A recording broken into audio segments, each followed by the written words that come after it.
राजधानी शिमला में बंदरों और कुत्तों की सबसे अधिक समस्या है। शहर के हर वार्ड में कुत्तों की समस्या है। पर्यटकों को भी कुत्तों द्वारा काटने के मामले आते हैं। कुत्तों के आतंक के कारण राजधानी में पैदल गुजरना तक मुश्किल हो गया है। कई बार लोग प्रशासन के समक्ष जनता गुहार लगा चुकी है, लेकिन कुत्तों के आतंक से कोई निजात नहीं मिल पाई है। ये जो स्ट्रे डॉग्स का इशू है, ये एक इशू तो है शहर में, बट इसके अंदर हमें जो कार्य करना पड़ता है वो डॉग रूल्स हैं, उनके हिसाब से चलना पड़ता है। और माननीय कोर्ट्स की भी इसमें रूलिंग्स हैं, उसके हिसाब से चलना पड़ता है।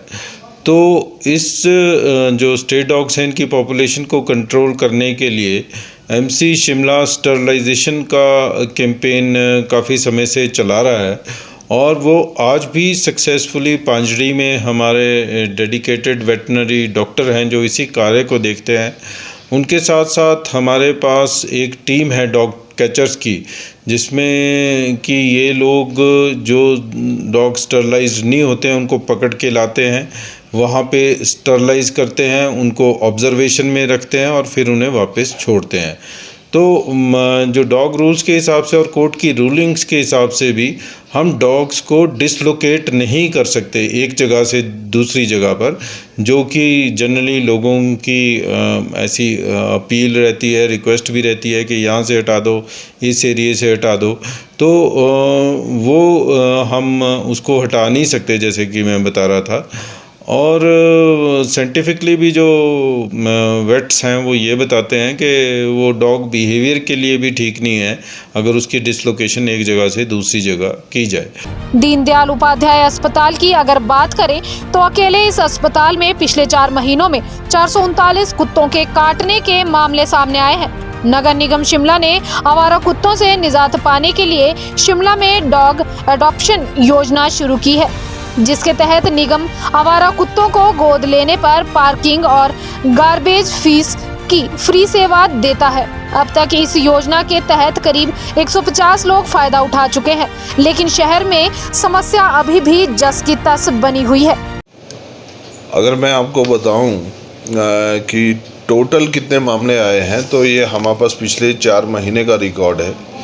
उन 4 महीनों में 977 मामले हमारे सामने आए हैं, जिसमें से लगभग 4 महीनों का अगर हम आंकड़ा काटें तो 439 जो है कुत्ते के काटने के हैं, बाकी मंकी बाइट्स के काफ़ी, कैट बाइट के भी हैं और पेट डॉग्स के काटने के भी पेशेंट हैं।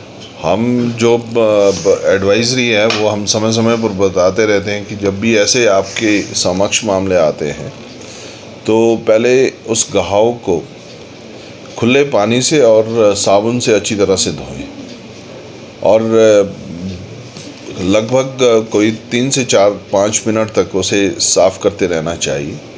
अगर जो लार्वा है, जो उसकी लार है कुत्ते की, या जितने भी हमारे पास मंकी बाइट्स के आते हैं, उस लार को उस घाव में ज़्यादा देर तक नहीं रहने देना है। तो उसके लिए हम निश्चित रूप से, अगर सेवलॉन है तो सेवलॉन से साफ़ करना है, नॉर्मस लाइन और सेवलॉन से। अगर वो नहीं मिलता है, अगर कहीं दूर पार के क्षेत्रों में, तो वहाँ पे पानी और साबुन से तो धो ही सकते हैं। तो ये लगभग हमारी जो कैलकुलेशन है उसके हिसाब से इतना हर साल के उससे आ रहा है। अभी जैसे सर्दियों के दिन है तो मुझे लगता है कि जितने भी मंकीज़ हैं स्ट्रीट में या स्ट्रीट डॉग्स हैं, उनको खाना शायद कम मिलता है, तो इससे ये थोड़े से फिरोशियस हो जाते हैं। तो जितने फिरोशियस होंगे और खाने को नहीं मिलेगा, तो इस तरह के मामले उस समय ज़्यादा देखने में मिलते हैं। निगम की इस योजना के बाद भी शहर के सभी वार्डों में बड़े आवारा कुत्तों की संख्या पर कोई लगाम नहीं लग पाई है, जिससे अब निगम की डॉग एडॉप्शन योजना पर भी सवाल उठने लगे हैं। उज्जवल हिमाचल के लिए ब्यूरो रिपोर्ट शिमला। मेरा नाम शक्ति सिंह हुटलेड़ी है और मैं हेलीपैड के पास रहता हूँ। सर, तो अक्सर ये देखा गया है, वैसे तो शिमला में बंदरों का बहुत ज़्यादा आतंक रहता है, लेकिन जो आवारा कुत्ते हैं उनका भी बहुत ज़्यादा आतंक है और रोज़ जो है कम से कम 4 लोगों को जो है कुत्ते एक दिन में जो है काट रहे हैं। तो किस तरीके से इस समस्या को देख रहे हैं आप? बिल्कुल सच कहा आपने कि कुत्तों की समस्या तो बहुत है और बहुत से लोगों को काटा भी है, जो हर आए दिन हॉस्पिटल में इलाज कराने जाते हैं। तो बहुत समस्या है, इनका समाधान तुरंत से तुरंत किया जाना चाहिए। बिल्कुल, कुत्तों से सुरक्षा तो होनी चाहिए। ये सच कहा कि इनको सर्दियों में खाने को कम मिलता है, लेकिन ये कभी भी अनजाने में कभी भी किसी को काट सकते हैं, बच्चों को काटते हैं। तो ये समस्या तो आए दिन की है। तो मुझे ये मांग है कि तुरंत से तुरंत इनका समाधान किया जाए ताकि लोग सुरक्षित रहें और हॉस्पिटल में कम से कम प्रशासन हिमाचल प्रदेश के विश्वसनीय ज्वेलर भूषण ज्वेलर्स